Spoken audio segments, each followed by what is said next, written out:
Can the Cavaliers defend their title? Can the Celtics come back and find their groove? Are the Wizards the actual best team in the East? As I said, I would cover the Eastern Conference as well, and as of recording this, the Cavs are up 2-0 in their series against the Pacers, and the Bucks and Raptors are tied. In this video, I will cover who I think will come out of each of the first round matchups, and so on. Let's get right into the first seed matchup. Even though, yes, I have watched the first 2 games of the series and it seems pretty disastrous for the Celtics, I wouldn't have expected any less of a push from the Bulls. During the 2015 playoffs when the Cavaliers played the Bulls, everyone counted them out and said the Cavaliers were going to sweep. And look what happened. The Cavs got pushed to 6 games, but I feel like this series is different not only because the Celtics aren't the Cavaliers, but because both teams are completely different than what they have been in seasons past. But what the Bulls lacked in regular season strength this year from guys like D-Wade and Rondo, they gained in playoff and championship experience. You can't say Rondo is a bad point guard because of his demeanor or any of that garbage stuff that he did in Dallas or Sacramento. The guy can ball in the playoffs if need be, and we all know Dwayne Wade is on his decline, but the guy knows what it takes to win. I have to give major kudos to Isaiah Thomas though. After all, his sister did just pass away and he's still trying his hardest. But my prediction is Bulls in 5. The 2nd seed Cavaliers and the 7th seed Pacers. LeBron versus Paul George. Once again, they meet in the playoffs. As much as I feel like Paul George would have been better off getting traded at the midway part of the season, you cannot fault him for wanting to win.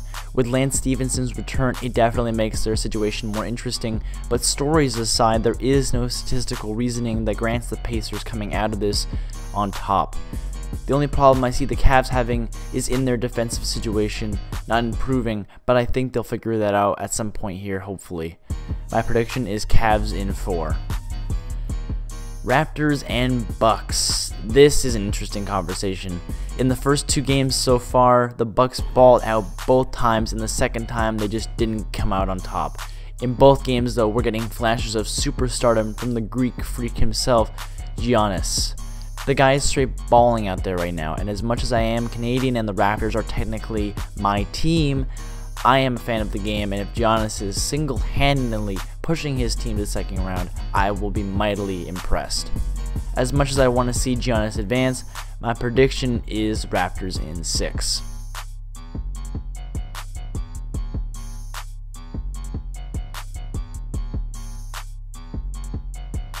And for the final matchup between the Wizards and Hawks, this is probably the closest matchup of the conference because we all know the East is trash compared to the West. This duel feels like a 50-50 race, but at the same time it's easy to see how the Wizards are winning, and as much as I want to see the Hawks amp up the team and get a win or 2 on the Wizards, I fully expect Washington to sweep the series against the Hawks. Now, as far as second round matchups go, seeing as though the Bulls and Wizards will be going head to head, I would love to count out the Bulls because the Wizards are playing amazing basketball. Let's just look at the regular season matchups. As you can see, the Wizards took the series 3-1, but their average win margin was only 5.6 points.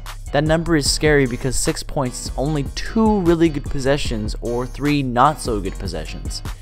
If this series were to go down to the wire, it would be hella competitive, but I think the Wizards would have been playing way too good of basketball to let the 8th seed Bulls ruin their party. My prediction is Wizards in 6. Is this even a question? Cavs and Raptors. The Raptors have been playing mediocre basketball at best all season, and it really hurts to say that because you can tell DeMar DeRozan and Kyle Lowry both want to win, but the Cavs are just way too good. Last year, the Cavs underestimated the Raptors, which led to them losing those 2 games in Toronto, but the Cavs know what they're doing. After all, they did just win the championship. But this won't be easy for them, so I say that the series goes to 5 with the Cavs losing Game 3 in Toronto.